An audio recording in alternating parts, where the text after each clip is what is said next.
Hello વિદ્યાર્થી મિત્રો, ધોરણ 10 ની બોર્ડની પરીક્ષામાં આ પ્રકારનો અંતર શોધવાનો દાખલો વારંવાર પૂછાતો હોય છે. તો આ પ્રકારનો દાખલો સોલ્વ કરવા માટે આપણે શું કરીશું? અહીંયા આપણને આપ્યું છે બિંદુ A 0,6 અને બિંદુ B 0-2 વચ્ચેનું અંતર શોધવું હોય તો 0,6 ને આપણે અહીંયા x1 લઈએ અને આને y1 ગણીએ. એ જ રીતે અહીંયા x2 અને આને y2 ગણીએ. બરાબર. હવે આપણને ખબર છે કે અંતર શોધવાનું સૂત્ર શું છે? તો d બરાબર વર્ગમૂળમાં x2 માઇનસ x1 નો વર્ગ વત્તા y2 માઇનસ y1 નો વર્ગ. બરાબર. અહીંયા આપણે કિંમત જ ખાલી મૂકવાની છે. હવે x2 ની કિંમત કેટલી છે? જો 0 અને x1 ની બી 0, એટલે 0 માઇનસ 0 નો વર્ગ કરવાનો.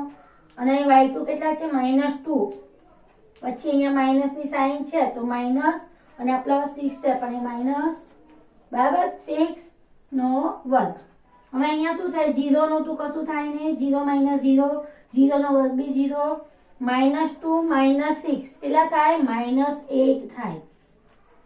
-8 નો વર્ગ. તો અહીંયા શું આવશે જવાબ? જો 0 વત્તા -8 છે તો એનો વર્ગ કરીએ તો 64 થાય અને 64 નો વર્ગમૂળ કાઢી દે એટલે શું જવાબ આવે આપણે? 8. તો અહીંયા આપણને આપ્યું છે કે જવાબ 8. બરાબર. B બરાબર 8. તો આ રીતે આપણે ઇઝીલી એને સોલ્વ કરી શકીએ છીએ. Thank you.